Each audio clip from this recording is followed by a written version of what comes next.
अस्सलामुअलैकुम नाज़रीन, आप देख रहे हैं ज़ाविया टीवी और मैं हूं मरियम खुशी। नाज़रीन, तस्वुर करें एक गरीब लड़के का जो एक छोटे से गांव में पैदा हुआ, जो रोजाना 17 घंटे खेतों में काम करता था, दिन में सिर्फ एक वक्त के खाने के लिए। ये लड़का मुस्तकबिल में 1 लाख करोड़ की कार कंपनी का मालिक बन गया। ये कहानी है हुंडई के बानी चिंग योंग की।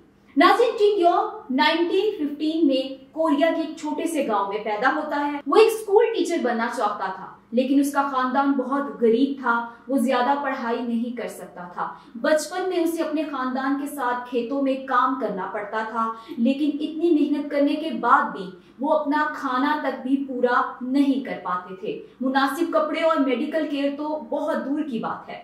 नाज़रीन, चंग को लकड़ी बेचने के लिए करीबी शहर जाना पड़ा। वहां उसने देखा कि लोगों के पास खाना और कपड़े काफी मिकदार में हैं और वो भी दिन भर खेतों में मेहनत किए बगैर। ये सब देखकर वो बहुत अफसुर्दा और मायूस हो गया। वो अपने लिए एक बेहतर जिंदगी चाहता था। एक दिन उसने अखबार में पढ़ा कि करीबी शहर में एक बहुत बड़ी कंस्ट्रक्शन प्लेस है जहां पर मजदूरों की जरूरत है। इस खबर ने उसे कुछ कर देने की तरगीब दी। 1932 में 16 साल की उम्र में चंग ने हैरानकुन फैसला किया। वो भागकर शहर जाने वाला था। एक रात चंग खामोशी से अपने दोस्त के साथ शहर के लिए रवाना हुआ। वो तकरीबन 160 किलोमीटर पैदल चलने के बाद कौन शहर पहुंचा और मजदूर के तौर पर काम करने लगा। अपनी जिंदगी में पहली बार तकरीबन 2 माह तक जिंदगी इसी तरह चलती रही जब तक वो पकड़ा नहीं गया। चंग के वालिद ने उसे ढूंढ लिया और उसे खेती बाड़ी में वापस आना पड़ा। आखिरकार 1934 में 18 साल की उम्र में इसने चौथी बार फरार होने की कोशिश की और इस बार उसे किसी ने नहीं रोका। वो साउथ कोरिया के दारुल हुकूमत सेउल जा पहुंचा। उसको वहां जो भी काम मिला उसने किया, एक मजदूर और फिर एक फैक्ट्री वर्कर, और आखिरकार इसे भोक्यांग राइस स्टोर में डिलीवरी बॉय की नौकरी मिल गई। ग्राहक और दुकान के मालिकान उसके काम से बहुत मुतासिर हुए।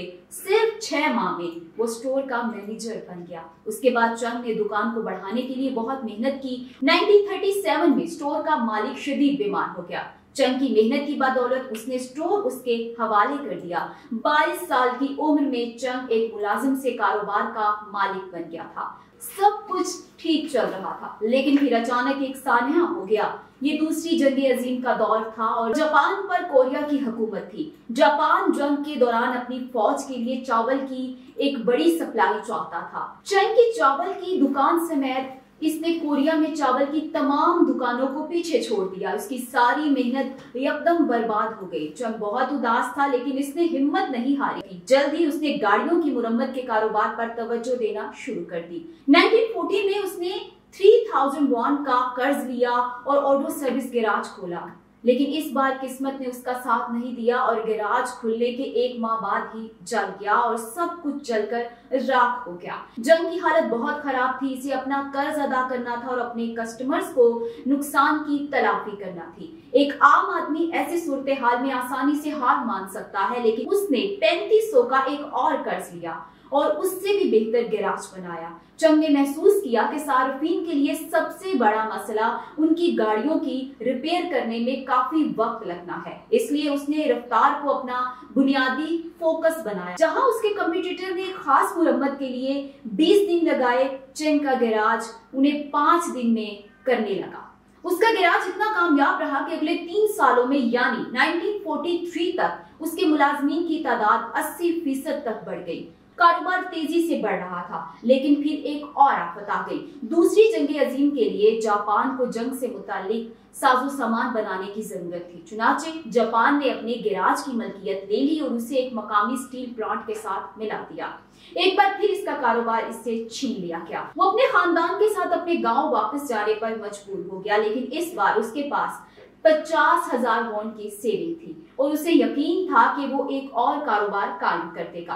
चंग 1946 में सेउल वापस आया और कार की मुरम्मत का कारोबार दोबारा शुरू किया। कारोबार पुराना था, लेकिन इस बार नाम नया था, हुंडई ऑटो सर्विस। हुंडई का मतलब है जदीद। गाड़ियों की मुरम्मत का कारोबार खूब चल रहा था और उस वक्त चंग ने देखा कि अमेरिका अपनी मिलिट्री के लिए बिल्डिंग बना रहा है। इसने तामीराती कारोबार में एक बड़ा मौका देखा और उसे कंस्ट्रक्शन का ज्यादा तजुर्बा नहीं था, लेकिन वो फिर भी कंस्ट्रक्शन का जज्बा रखता था। 1947 में 31 साल की उम्र में इसने हुंडई सिविल वर्क्स कंपनी बनाई और तामीराती कारोबार में कदम रखा। उसे शुरू में बहुत से छोटे प्रोजेक्ट मिले, लेकिन 1950 तक उनकी कंपनी बड़े कंस्ट्रक्शन मंसूबे हासिल कर रही थी और अब ये एक बड़ा कारोबार बन गया था। सब कुछ ठीक चल रहा था, लेकिन कहानी में एक और मोड़ आया।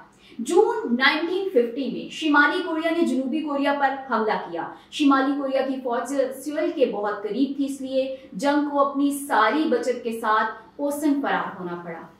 उस वक्त अमेरिकी फौज जनूबी कोरिया के साथ मिलकर शिमाली कोरिया की फौज से लड़ रही थी और उन्हें खैमों, गोदामों और आर्मी हेडक्वार्टर्स की जरूरत थी। चंग ने मुशाहदा किया कि अमेरिकियों के पास पैसे की कोई कमी नहीं, वो सिर्फ काबिल-ए-एतमाद और बरवक्त सप्लाई चाहते थे और चंग ने उन्हें दे दिया। इसने एक छोटी टीम के साथ शुरुआत की और केंडो मोटो को अपनाया। अगर कीमत सही है तो किसी भी कंस्ट्रक्शन मंसूबे को करेंगे।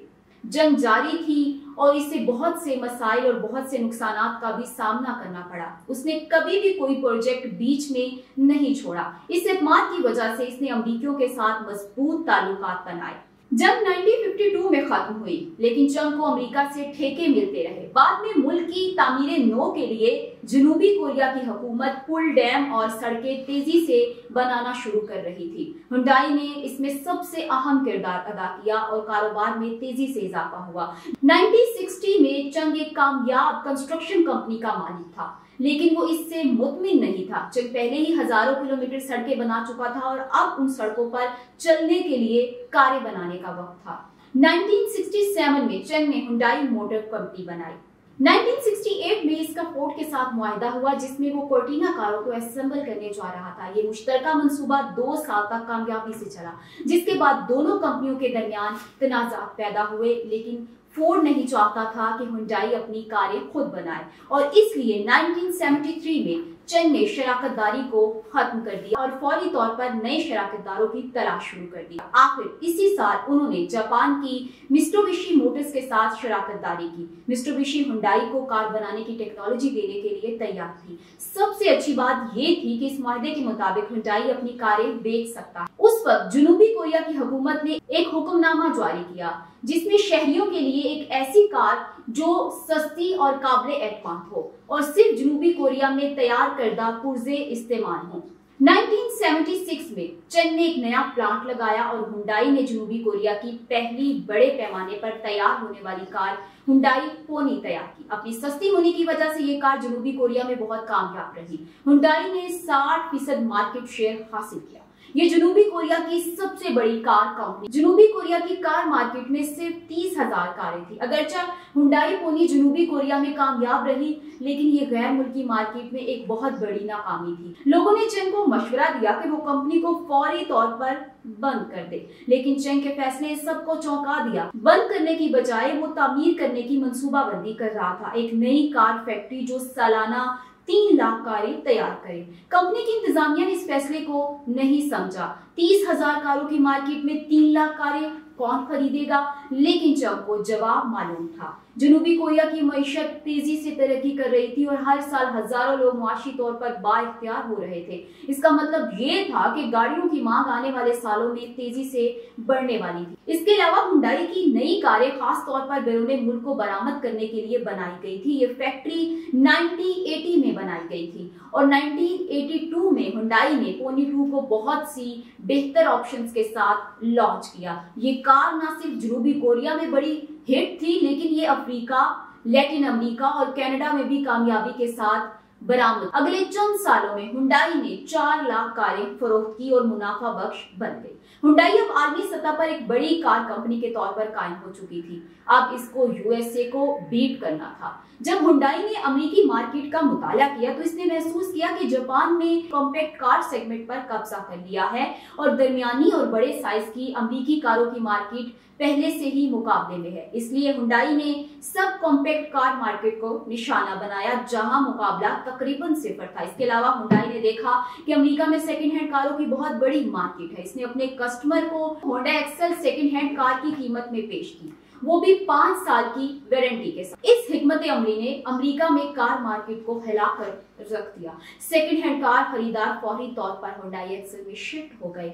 1986 में हुंडई ने यूएसए में तकरीबन 1,70,000 एक्सेल्स फरोख्त किए। 1987 में उन्होंने तकरीबन 2,60,000 कारें फरोख्त की। सालों में हुंडई एक्सेल अमेरिका में सबसे ज्यादा फरोख्त होने वाली इंपोर्टेड कार बन गई। उस वक्त तक किसी और कार कंपनी ने अमेरिकी मार्केट में ऐसी इब्तदाई कामयाबी नहीं देखी थी और इसके साथ ही हुंडई आलमी सतह पर एक बड़ी कार कंपनी के तौर पर कायम हुई।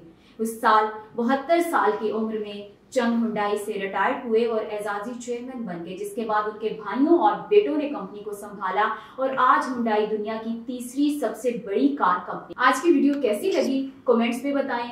चैनल को लाइक, सब्सक्राइब और शेयर करें। अल्लाह हाफ़िज़।